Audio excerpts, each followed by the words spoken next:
জয় রাম কৃষ্ণ শরণম রাম কৃষ্ণ শরণম রাম কৃষ্ণ শরণম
জীবন যুদ্ধে পরাজিত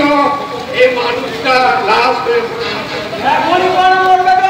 আমি তো জান পাইতাম যে বহুত কিছু বাকি আছে দেখি একটু বাদ তোমার হাতে তুমি হলো কি করে তুমি যে বলেছিলে ফোন করনি তাহলে তোমার জেল হলো কেন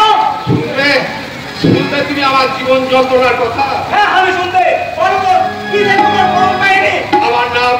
রাহুল দত্ত কোটি বাবার একমাত্র সন্তান আমি আজ থেকে 15 বছর আগে কোনো একটা কারণে আমার বাবা নিখোঁজ হয়ে যায় তবু কিন্তু আমার জীবনে কোনো ভাটা পড়েনি আমার মা আমাকে উচ্চ শিক্ষিত করে বিলেতে পাঠায় ব্যারিস্টারি পাস করার জন্য। বিলেতে গেলেও আমার মন পড়ে থাকবে গ্রামের মাটিতে, আমার মনের পেয়ে কাকনের কাছে। তাই আমার এই অসহায় জীবনের করুণ কাহিনী আমি শুরু করছি কাকনকে দিয়ে।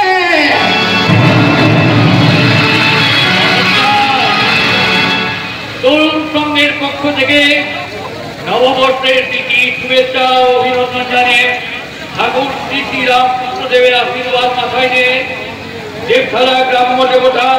শ্রী শ্রী সরকারকে প্রণাম জানিয়ে শুরু করছি আজকে অশ্রু সজল সামাজিক যাত্রাপালা সংসারে আজ কালো মেঘ। রচনা ডাক্তার তাপস কুমার, রূপসজ্জা আলো এবং শব্দ সংযোজনায় রামকৃষ্ণ নাট্য নিকেতন বর্তমান, নির্দেশনায় দীপক ব্যানার্জি, সহকারী নির্দেশনায় সোমনাথ মুক্তি, প্রযোজনায় তরুণ